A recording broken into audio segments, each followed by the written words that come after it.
Hello, Dominic here from the Bournemouth Writing Festival. Looking forward to welcoming you to Bournemouth on the 26th, 27th, and 28th of April 2024. Now, you might have seen on our social media accounts that another event has sold out, and we're 60 plus days away from the festival. This time, Emma Scattergood's one-to-one sessions have all been taken. So if there are any talks, events, or activities or one-to-ones that you want to go to, then make sure you book because I do not want you to be disappointed. Now, I just wanted to highlight a couple of things about ticketing because I've had some emails from people asking whether there is an all-day ticket or an all-festival ticket. And the answer to that is no, for two reasons. The first reason is because of the capacities of our venues. We have some very large venues and we have some very small venues. And if we had an all-day ticket and one of those smaller venues filled up and we'd had to turn people away, even though they had that all-day ticket, then some people might be disappointed. So we didn't want to have that. And the second reason is because we wanted to allow people to book as many or as few events and activities depending on their budget. So if there was an all-day ticket, that might be a little bit too expensive for some people. So we thought it'd be fairer and easier if people just booked into the number of events that they wanted to based on what they could afford. Today, I'm delighted to welcome Fay Roberts to these interviews on YouTube that we're doing to give you a little taster of what's to come during the festival. Now, Fay's talk is on Saturday, the 27th of April at 4 p.m. in the Avenue Shopping Centre. Now, if you remember, the Avenue is hosting our Poetry Hub, which is curated by the Winchester Poetry Festival. And all day Saturday, there's going to be lots of different activities, drop-in sessions. You can come along and have a chat with a professional poet and have a go at some poetry. It doesn't matter if you're a complete beginner or if you have already written some poetry, come along to our Poetry Hub. Now, running alongside the hub will be some talks by some poets, and I'm delighted to say that Fay is going to be one of those speakers. Fay's talk is called A Rising Tide, Lifting Artists from the Margins, Reshaping How We Talk About Ourselves, which is a wonderful, wonderful title. Now, Fay is a poet, storyteller, musician, and voice actor, as well as 100 other things, which if I was to list them all, I would be here all night. So, hello, Fay, welcome. Oh, how you doing? It's good to see you. Thank you so much for joining me. So, as I said, you kind of do a lot of different things. So, why don't you tell us a little bit about yourself and all the different things you do, and maybe some of your favourites? Okay. Well, as you say, I am a poet, and I got into poetry in my 30s. Someone was running a poetry slam, but they didn't really know how to run a poetry slam. They thought they'd give it a go. So a few of us turned up and said, "Oh, yeah, we'll do a poem or something." And I hadn't performed any of my own poems ever. I originally I grew up in South Wales, where performance is a huge part of school life, I guess. We have Eisteddfodau. So on the 1st of March, St David's Day, you'll have the whole school quite often will take part in lots of different cultural activities. So that'll be song, music, dance, theatre, and also poetry. But it's generally, or it certainly was in the 80s, when I was growing up, the 80s and 90s, you'd be performing other people's poetry, quite often in groups. So it's a thing called kidadrodd. So imagine like Greek chorus, it's people performing together. And so, yeah, the idea that poetry was something you performed was something that was quite important to me. So English poetry was poetry you studied, someone else's, and it was dry and it was dissected and it kind of, it turned up dead, as it were. It was something to be taken apart. And Welsh poetry was something that was very musical in lots of different ways. Like I say, there was a lot more passion to it, and it was something that was you did with other people. And it was my brother, in fact, who was the poet in the family. I did science and music, that was my thing, but I used to go along to the poetry slams in the Chapter Arts Centre, and they were very much of the kind of the old school New Yorkan slams, where it was about crowd response that got people higher scores, that kind of thing.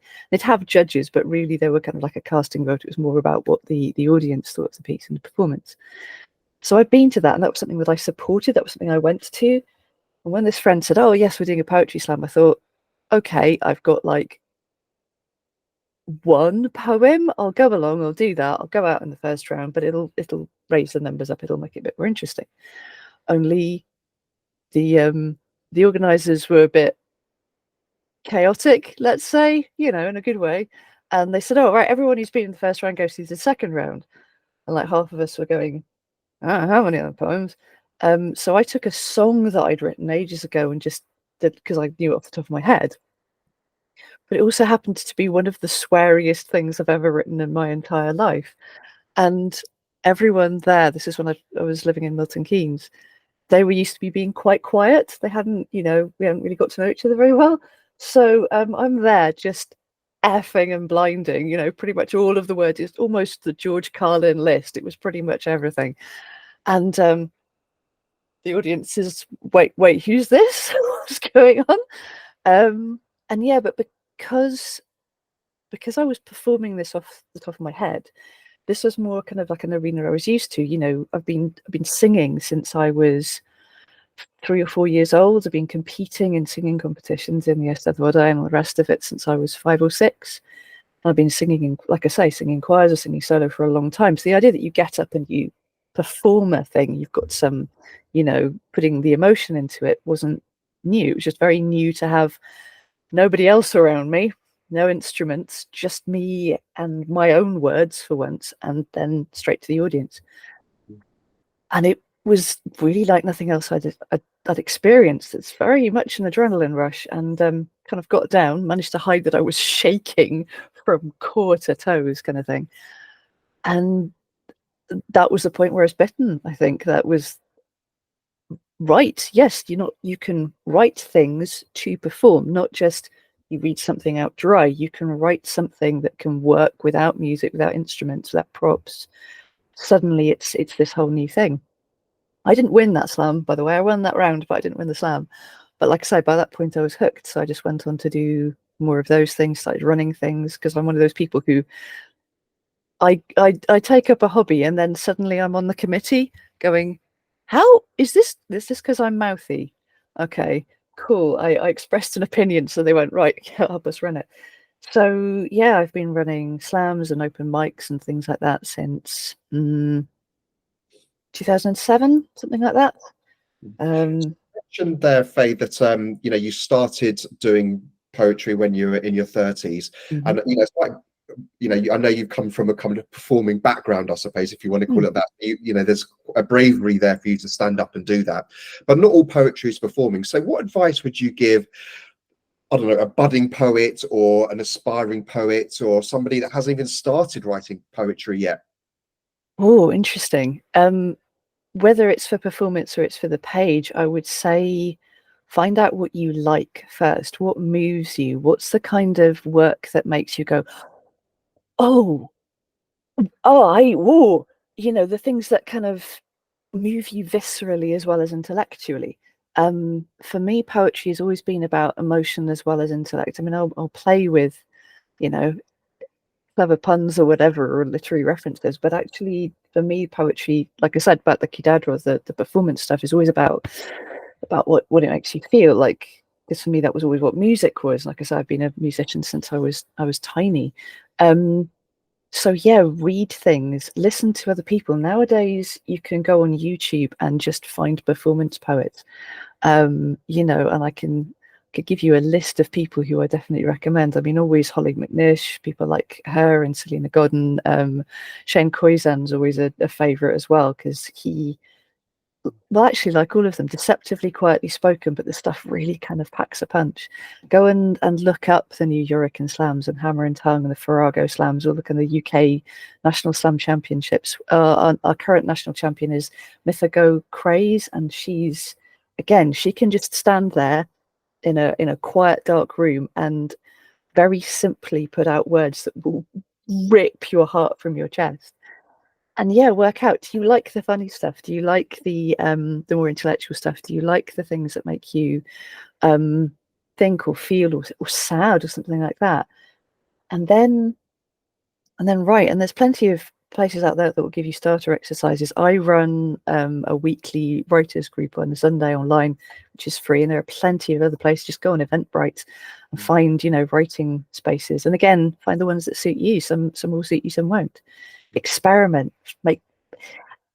and be ready to be wrong. Write something that's awful. It's fine.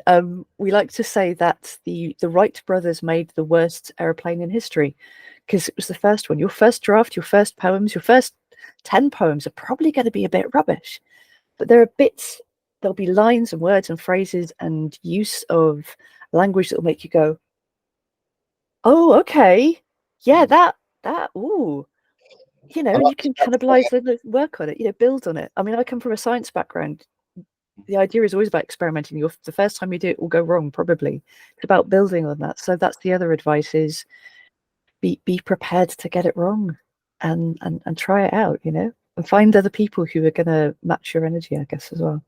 And I think that's a lesson for life in general, isn't it? Not just for poetry. So the talk that you're going to be doing on the Saturday in the Avenue is a very intriguing title, a fascinating topic. So tell us, what are you going to be discussing in your talk?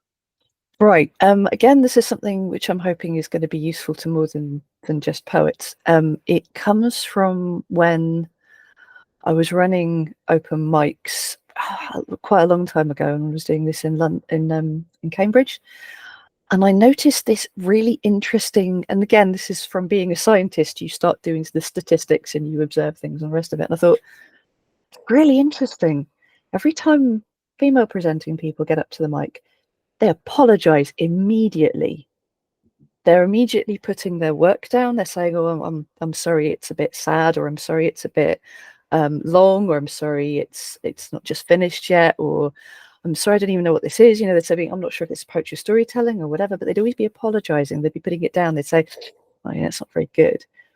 And again, as a generalization, a lot of guys would get up and they'd be like, yeah, so you can buy my book after this. Like, we haven't even heard anything. What's going on? And this huge contrast in a few of the spaces I was going to. And then I noticed it wasn't just female presenting people. There's a general trend that the further marginalized a person was, the more likely they were to put themselves down, to apologize, to kind of instinctively cringe before getting up there. And it takes a lot of bravery to get up. And so I was saying, whether it's a microphone or anything between you and the audience, it's your words, it's your thoughts. You're being quite exposed in this. But the difference between the bravado of less marginalized demographics and the kind of don't hit me kind of vibe of others was startling. And I wanted to try to give people permission to be in a space and take up that space, be a bit louder, because not only does it help the person who's not, I don't mean bigging themselves up, but just presenting themselves neutrally. Hi, I've got this piece, maybe a bit of an introduction to let people understand it, but and instead of apologizing, maybe thanking people for paying the attention, the time and the energy. It only helps those people, and that's kind of a tool you can take elsewhere, which is probably going to come into something in a bit later. But it's also helpful for the audience if you think about it. For one, it's like if you presented someone with a meal and told them that it tastes terrible. That person's going to go into the meal cringing, waiting for the terrible taste to hit, and it's going to take them a lot longer to enjoy the meal because they're kind of trying to overcome that. Same if someone tells you that what they're about to perform is awful, you're going to have to get over that first impression before you can actually get to the core of it and enjoy what's going on.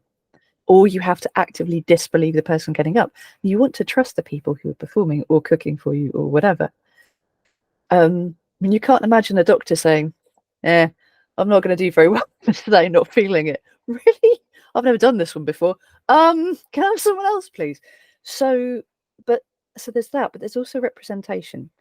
If you're getting up to perform and you look or sound or present a certain way, other people who look or sound or present a certain way like you, or do the same kind of work that you do, are going to be going, oh, that person's just said that that's rubbish. Oh, I had people coming up saying, I'm sorry, it's a bit lighthearted. Wow, okay, I can sort of get the person who's saying, I'm sorry, I'm going to bring you down with something sad, but someone telling me it's apologizing for the lightheartedness, all the people in the room who write the lighthearted poetry are going to go, oh, great, mine's worth less.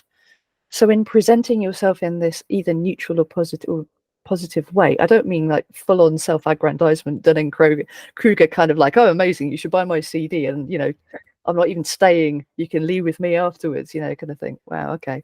I don't mean that, I just mean giving people a level playing field to say, this is my work, I hope you enjoy it.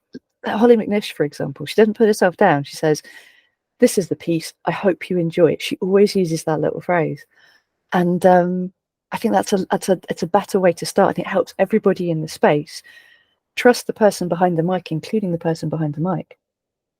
And we found that the more that we do this, the more that we call it no self-diss, no apologies, and we nicked no self-diss from another poet, Jonathan Kinsman. We find it kind of spreads to other parts of our life. I rarely do that in work now. I'm much more likely to say thank you. Thank you for your patience rather than sorry I'm late, for example. Thank you for your time rather than sorry I took it up.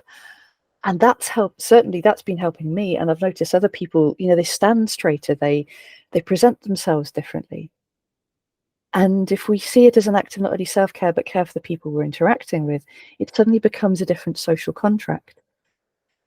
And what I'm hoping is that people would come away from the talk with the tools to say, okay, here's how I talk about and think about my work, here's how I present it, here's how I help other people to understand and, you know, and absorb it and access it. But also that maybe it'll give them that little bit of a tool for other parts of their life, work, shopping, dating, whatever, that you can, instead of presenting yourself as a small target because the assumption is the other person's going to be horrible to you, because let's face it, the more marginalized we are, whether it's neurodivergence or race, or, you know, what country you've come from, how long you've been here, gender, transness, or, you know, sexuality, any of disability, goodness, all of those things, we've been told a lot to take up less space, be quieter, or we'll be punished in some way. But as adults, we can say, actually, no, that's not going to happen. And it's wonderful how much I think that will shift the impressions of people around you, as well as, like I say, importantly, impressions of yourself. So that's the hope anyway. That's what it's about. Oh, wonderful. That's great. And I think this is going to be a confidence booster for writers, performers, poets, or, as you say, tips for everyday life. So thank you so much, Fay, for joining me today. Fay Roberts' talk is called A Rising Tide, Lifting Artists from the Margins, Reshaping How We Talk About Ourselves. And that is on Saturday, the 27th of April at 4 o'clock at the Avenue, remember, which is where our poetry hub is going to be. So until then, thank you so much for joining me today, and hope to see you at the Bournemouth Writing Festival. Take care.